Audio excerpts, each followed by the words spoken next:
This is Bad Marriages in the Bible. I bet you thought that we were done or that we had died or something tragically because we've been off the air for a few weeks, but it's really just we took vacation and we didn't tell any of you that we were taking it. So because it's none of your business. No, just kidding. Anyway, we are back from vacation. We took some needed time off.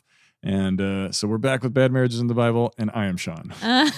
I'm Kate. And we're your hosts. And we are the founders of Dandelion Ministries, where we do something. We create space. space. We create space for people to experience the grace of Jesus Christ in their place of need. And we love to do that through creative means, through art and music, and fun things like this podcast. So we have just returned from some time off in August. Felt like a good time to take a break. And one of the things we did was we ventured to a far-off land, a foreign, very exotic place called Toronto, Canada. And we went because Kate spent about 10 years of her life there. Mm-hmm. A little bit less, but almost 10 years.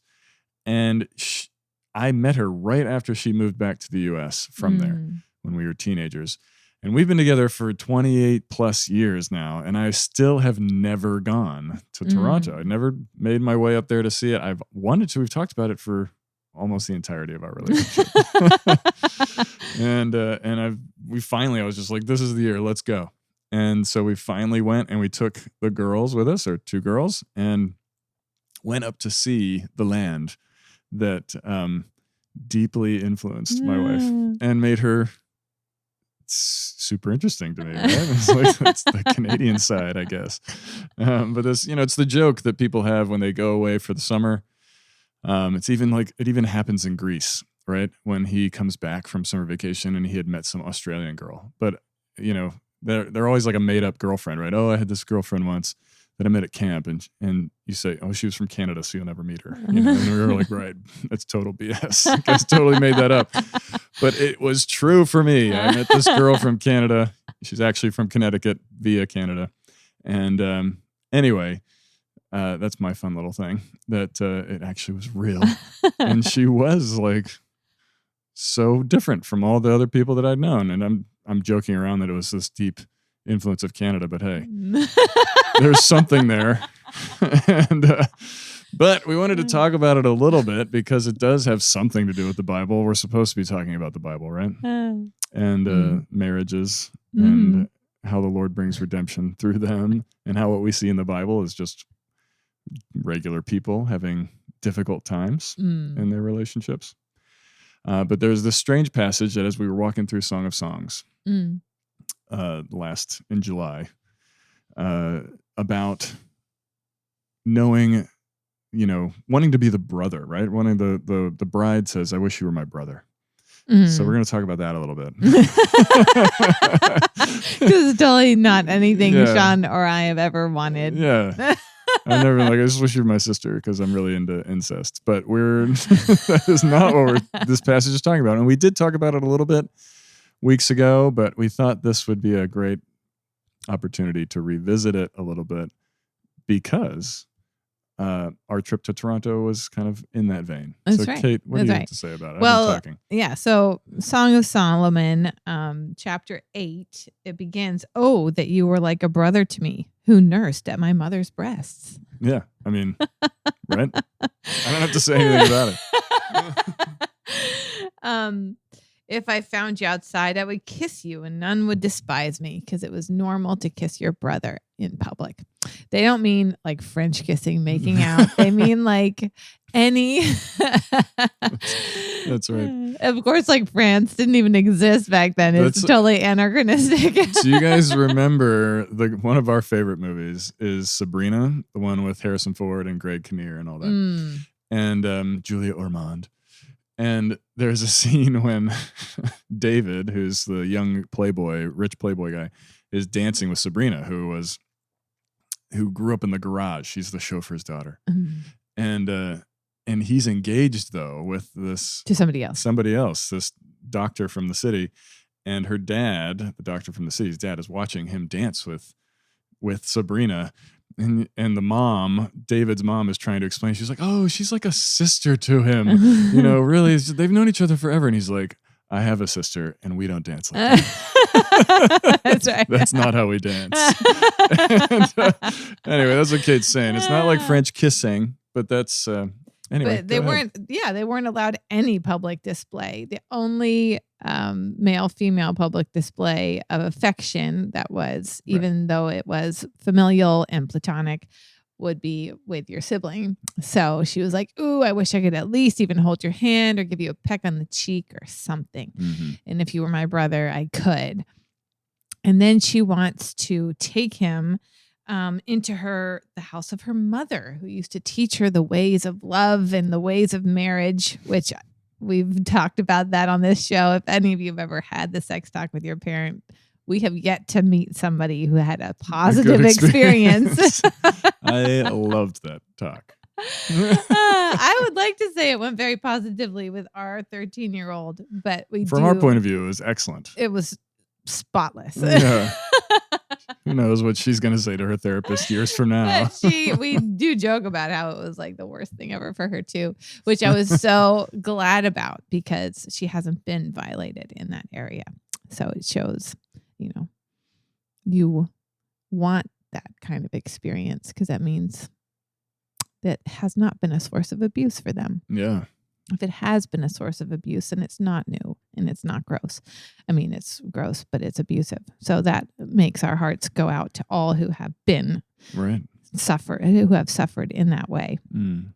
And so she is talking about wanting to know her husband at his very source. And she wants him to know her too at her very source. Mm-hmm. At the beginning of their life, she wishes she could, show him her love for him in public.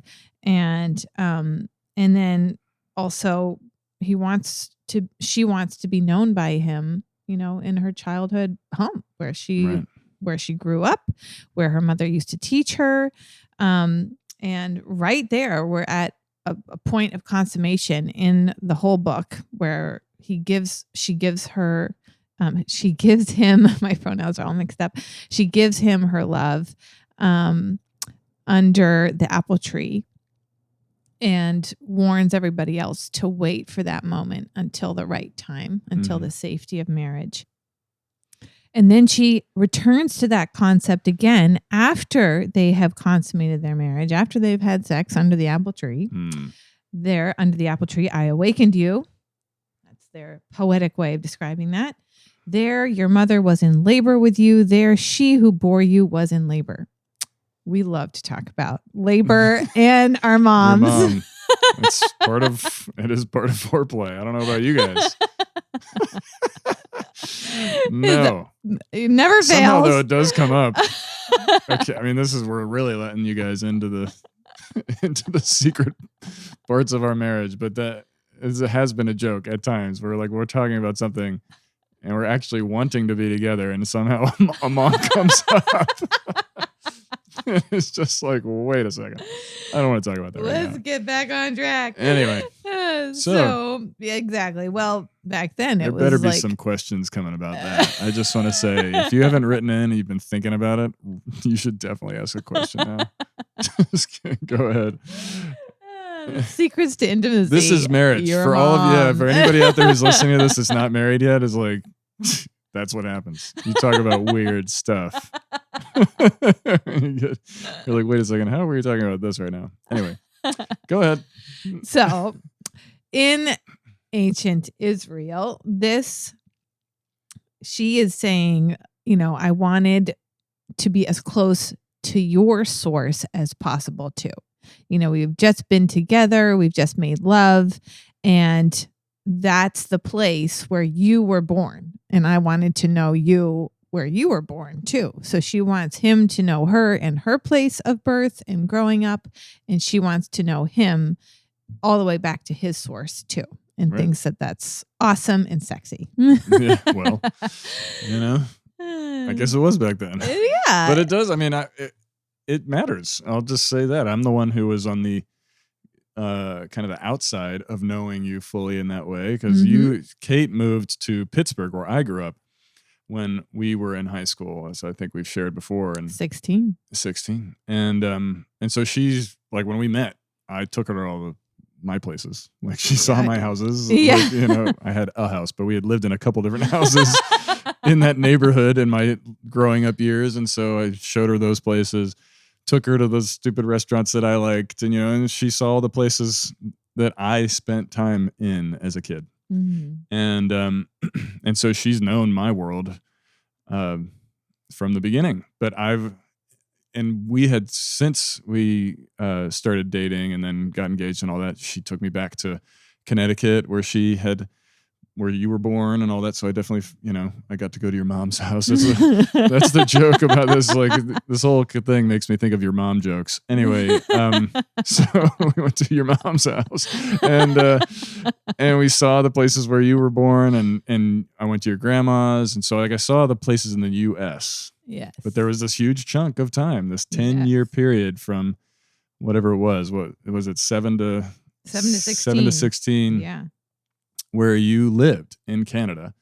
And you guys were migrants, I mean, you have a sympathetic ear to all of that stuff going on in our political world. But you guys lived in Canada, where your dad was a pastor, and that was a very significant chunk of time. That era of growth, from 7 onward, is such a formative time. And so there was always this kind of mystery, this mysterious part of Kate when she lived in Canada. Ooh, I should have kept it that way. Yeah, well, we joked about it all the time. Like, your sister, Kate's sister, has a deep, deep hatred for Canada. Like, there's all these fun jokes of the family. I know, because it was the best of times and the worst of times too. And, and they impacted her a lot. So sure. And when I met you, you had she was fresh off the boat. And so it was really important to me. It's always been important to me to go. We just have never made the time. Yeah. We've talked about it a lot, but there's always been something that's kind of come up. And so it was really cool to be able to finally get to go to Toronto and see where you lived, because I always had, you form mental images of these things too when people tell you stories. And I've seen pictures of your house, so I knew what that looked like. But the school and, the playgrounds and things like that, the places where you went, they were all very different in my mind, And so it was great to actually see it and walk the territory, as it were, and to hear the stories. And I loved to be able to watch you do it too. Like, because you've only been back twice, I think, since you moved away from there. And to watch you walk through that space again was significant too.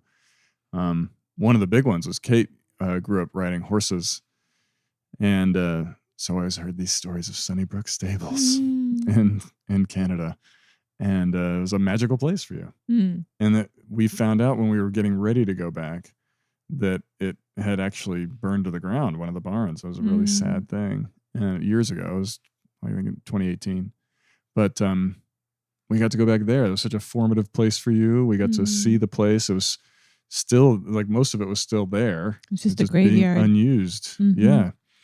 And that was amazing. It was just amazing to see you, grieve that, but then also, and to stand with you in that, but for our girls to see it, because Kate was their age when this was such an important time for her, and they got to see. I think that's why the time was right to go back, because our girls are now the age where it was kind of the most formative time for me too. Right. They're living it right now. This is when you were in Canada. This is their Canada, except it's Long Island, and for them. Yeah. Yeah. And so that was powerful. It was just powerful to be in that space with you. And because you want to know everything. Yeah. You want to know the person, and what matters to you matters to me. And I wouldn't have given a rip about Toronto at all. Had you not walked into my life, I'd be like, oh, it's just Canadians, trying to be Americans. Who we value and kidding. Treasure. We do love you out there, Canada. We love you. We had a great visit there. We did. It was actually really fun. Yeah. I was so blessed that you were so interested to see it, and the girls were too. And it brought up, you know, a lot of emotions, a lot of gratitude for me, and the desire from your side to know me really blessed me a lot. That was your main interest in Toronto, was only because I had lived there and grown up there. Yeah, I'm not a Blue Jays fan per se. The Maple Leafs, I think, are cool, but there's nothing that attached me to that city. It was other than you, right? And it was enough that we all went up there and got passports and drove the long way and spent time. So that really made me feel special. And it also just naturally opened up the stories of that age too. So typically our world, and they're trying to show love for each other, but if you have a sordid past, that's in the past. I'm with you now. I love you now. Like, I don't need to know your sordid past. I love you anyway, Right. And there's something that's loving about being in the present moment. I don't hold your past against you. So that's something beautiful, but it can also work towards the past, tends to come up again. Yeah. And to really be known and to be intimate with someone means knowing the good and the bad and the ugly, Right. And having that be shared between the two of us, and looking back to see how God had worked in my life, all of the really positive, beautiful gifts, ways that I'd grown up, and also the struggles I carried with me, even as we moved out of Toronto. And just to think about those things and, some of the good stories, some of my mistake stories, and to share those with the kids too, that happened when, at their age. It's kind of a good benchmark for how to talk to your kids about your own life story. Age appropriate. Right. Yeah. When I was your age, this is what something that was really great and something that was really bad. And this is how God saw me through that, because we talk all the time about redeeming love in this podcast. That is why there are so many bad marriages in the Bible. And here we have Solomon is being truly loved by this bride in this passage, and she wants to know him at his source, and she wants to be known by him at her source. And I got to experience that in stark relief,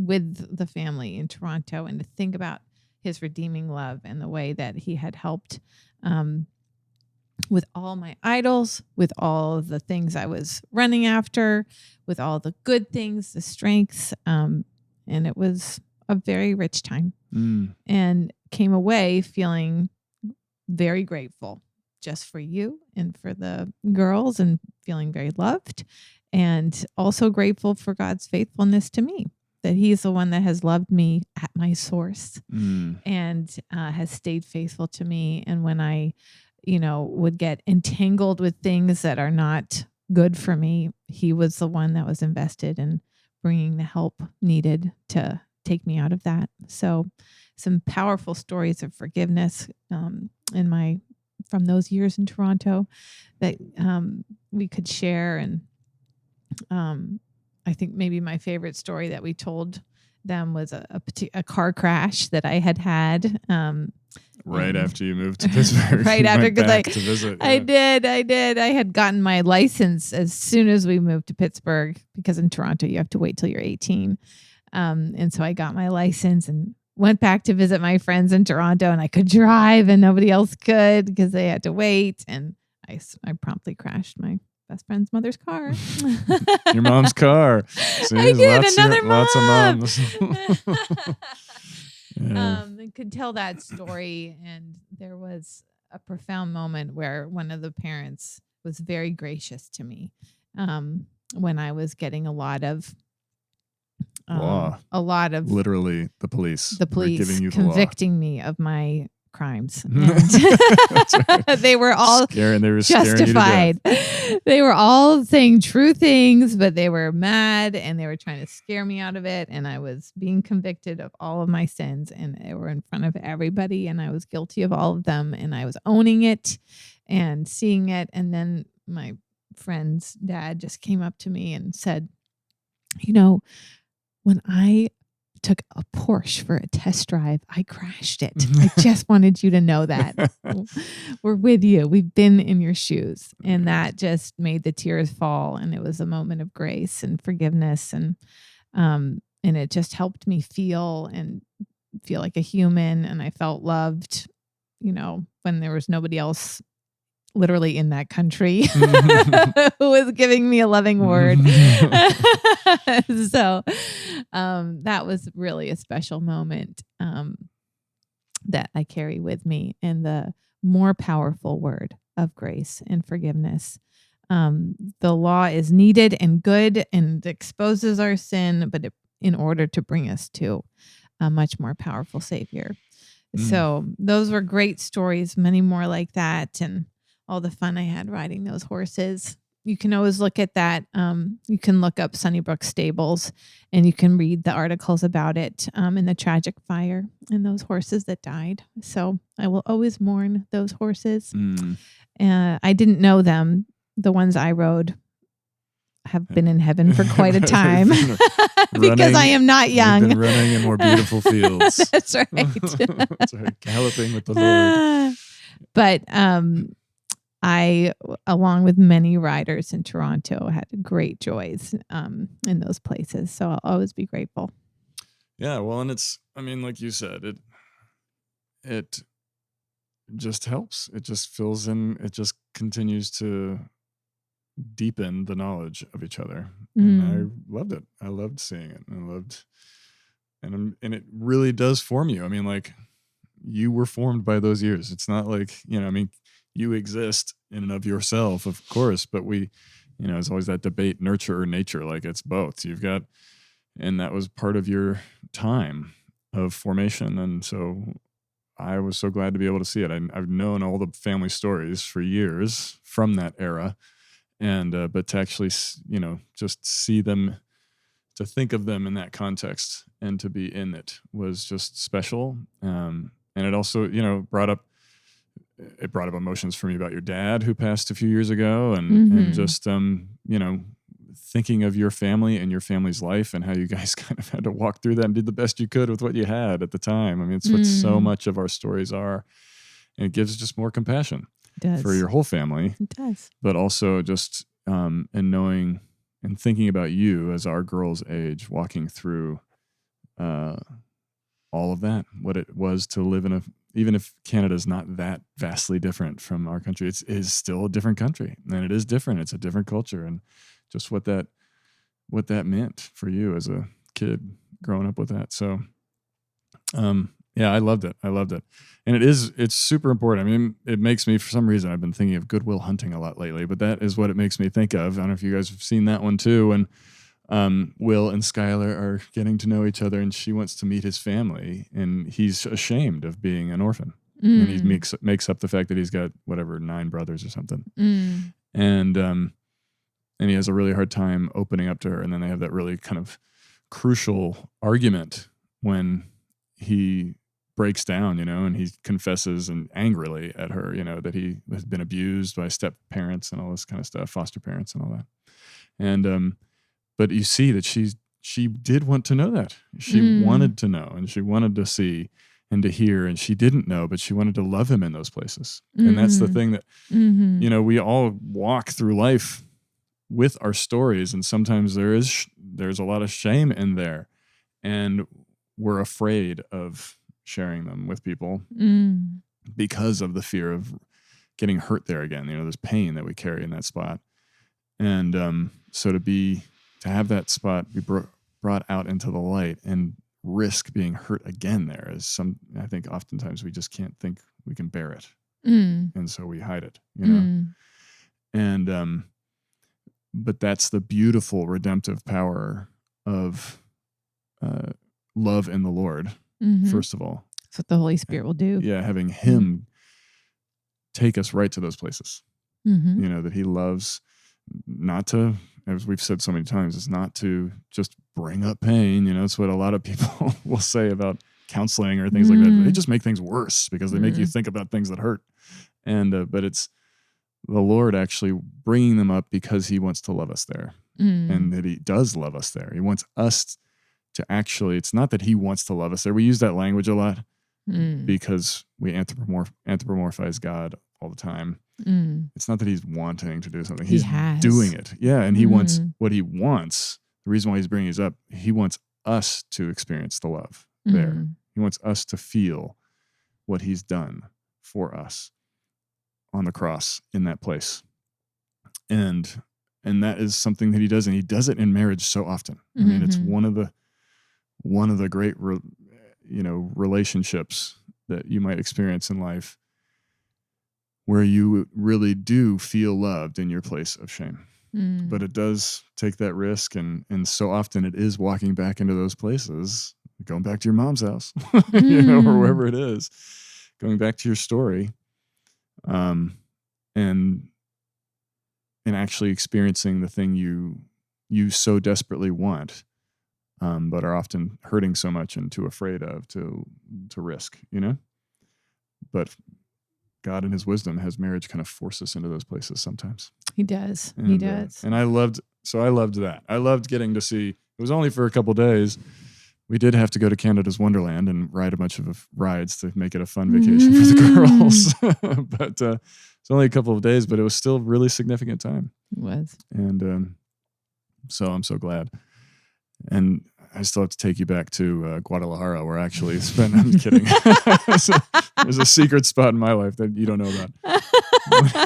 That's not true. I'm a Pittsburgh kid, so that's what I was and am. So, you know it all. There we are. There's nothing left to uncover.